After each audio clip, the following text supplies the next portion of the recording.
আমি স্যারের সাথে 3 বছর একসাথে চাকরি করছি। স্যারের আন্ডারে আমি চাকরি করছি এবং তার সাথে আমার অনেক আগে থেকে একটা পরিচয়। আজকে এখানে একটা সৌজন্য সাক্ষাৎকার ছিল। আমরা এই সৌজন্য সাক্ষাৎকারে আমরা বিভিন্ন ধরনের কথাবার্তা আমাকে পারিবারিক লেভেল, অন্যান্য লেভেল এগুলি আমরা আলোচনা করছি। জাতীয়তাবাদী দল, বাংলাদেশ জাতীয়তাবাদী দল থেকে একটা টিম করা হয়েছে। সেই টিমের মধ্যে আমি একজন, আমার সাথে সিনিয়র সেক্রেটারি আছেন কামরুজ্জামান সাহেব,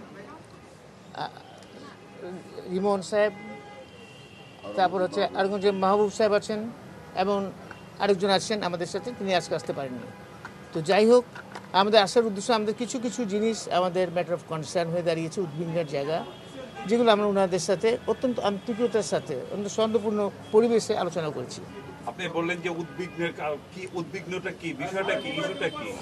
উদ্বিগ্ন যেমন আমাদের পার্শ্ববর্তী দেশে পতিত সরকার যে শেখ হাসিনা, ওনার সাথে একটা বিশেষ শিল্পগোষ্ঠী, পত্রিকায় দেখেছেন আপনারা, এসএলএম গ্রুপ, তারা সেখানে একটা মিটিং করছে, সমস্ত পত্রিকা আসছে।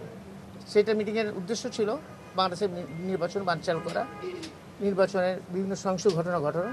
এটা তো একটা উদ্বিগ্নের জায়গা, সেই ব্যাপারে আমরা আলোচনা করেছি।